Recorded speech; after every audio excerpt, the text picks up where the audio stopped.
საქართველოს ეროვნული მუზეუმის არქეოლოგიურმა ექსპედიციამ არმასციხე ბაგინეთში ახალი წელთაღრიცხვის მეორე-მესამე საუკუნეები დათარიღებული 10-მდე ნაგებობა გამოავლინა.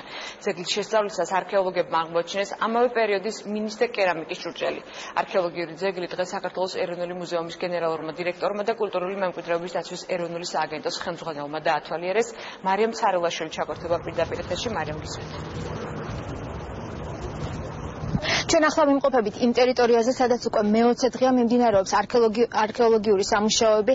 არქეოლოგების ჯგუფმა აქ აღმოაჩინა 10-მდე შენობა ნაგებობა, რომლებიც მათი თქმით არის გარკვეული ტექნოლოგიით შესრულებული და უკვე იძლევა იმის დასკვნის გაკეთების საშუალებას, რომ ეს შენობა ნაგებობები გამოიყენებოდა მეფის მცველი რაზმის სადგომად.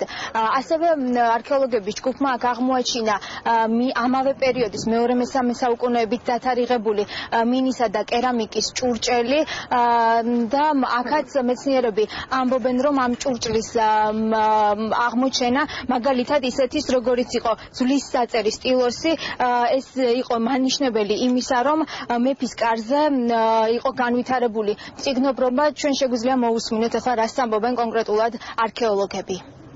ყველა ისინი ნაგებია ერთიანი ტექნოლოგიით, ესე იგი ქვის საფუძველზე ალიზის კედლებია ამოყვანილი და შემდეგ კრამიტით, მცხეთური ბრტყელი და ღარიანი კრამიტით არის გადახურული. შესაძლოა გამოითქვას ვარაუდით, რომ ეს შენობები შეიძლება სამეფო რეზიდენციაში მეფის მცველი რაზმის სადგომად იყო გამოყენებული. იმიტომ რომ ეს უფრო ესეთი ყაზარმული ტიპის შენობებია, ორ რიგად განლაგებული, ერთმანეთთან დაკავშირებული. ბაგინეთს აქვს ძალიან დიდი მნიშვნელობა როგორც საქართველოს ისტორიისთვის, ისე მთლიანად ანტიკური ეპოქისთვის და ძალიან მნიშვნელოვანია, რომ კულტურული მემკვიდრეობის სააგენტოსთან ერთად აქ მიმდინარეობს მრავალპლანოვანი სამუშაოები. არა მხოლოდ რესტავრაცია, კონსერვაცია, საზოგადოებისთვის აღდგენა, არამედ სისტემატური მეცნიერული კვლევაც. არქეოლოგიური სამუშაოების დასათვალიერებლად აქ ამოვიდნენ დღეს ძეგლთა დაცვის სააგენტოს და ასევე ეროვნული მუზეუმის ხელმძღვანელი პირები.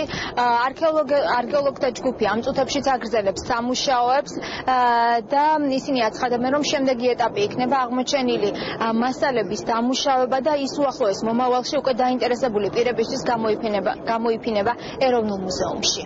დიდი მადლობა, ეს იყო მარიამ ცარელაშვილი, რომელიც პირდაპირ ეთერში გვერდებოდა.